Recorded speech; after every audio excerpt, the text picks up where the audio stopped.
નમસ્કાર મિત્રો, ગુજરાતી ખબર યુટ્યુબ ચેનલમાં આપ સર્વેનું સ્વાગત છે। દેશ અને દુનિયાના તાજા સમાચારની વાત કરીએ તો 2 દિવસ બાદ ચોમાસું ગુજરાતમાંથી વિદાય લેશે। નવરાત્રી દરમિયાન વરસાદની શક્યતા નહીવત હોવાથી ખેલૈયાઓને નવરાત્રી નજીક હોવાથી ખેલૈયાઓને વરસાદ પડે તેની ચિંતા હતી। જો કે હવામાન વિભાગે આ મામલે રાહતના સમાચાર આપ્યા છે। હવામાન વિભાગે નવરાત્રી દરમિયાન ભારે વરસાદની આગાહી ન હોવાની જાણકારી આપી છે।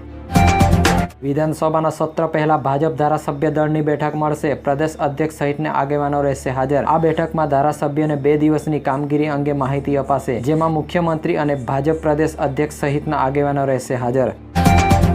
રાસાયણિક ખાતરોમાંથી જલ્દી છુટકારો મળશે। સરકાર પીએમ પ્રણમ યોજના શરૂ કરશે। રિપોર્ટમાં કહેવામાં આવ્યું છે કે આ યોજના અંગે રાજ્યો પાસેથી સૂચનો પણ મંગાવવામાં આવ્યા છે। જો આ યોજના શરૂ થશે તો તેના માટે સરકાર તરફથી અલગથી ફંડ ફાળવવામાં આવશે નહીં, પરંતુ હાલની ખાતર સબસિડીમાં પણ જોગવાઈ કરવામાં આવી શકે છે।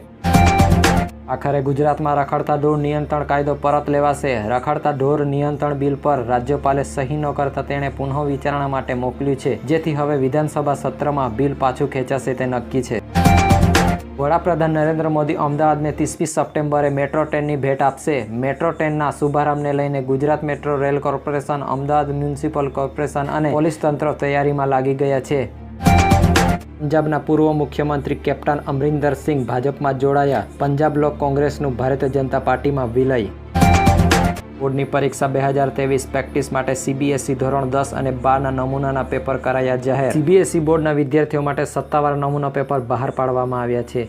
જો તમે central board of secondary education 2023 CBSE બોર્ડની પરીક્ષાની તૈયારી કરી રહ્યા છો તો આ સીબીએસઈ નમૂના પેપર તરત જ ડાઉનલોડ કરો। આ નમૂના પેપર એ જ પેટર્ન પર તૈયાર કરવામાં આવ્યા છે, જેના પર સીબીએસઈ બોર્ડ 2023માં પરીક્ષા લેવામાં આવશે।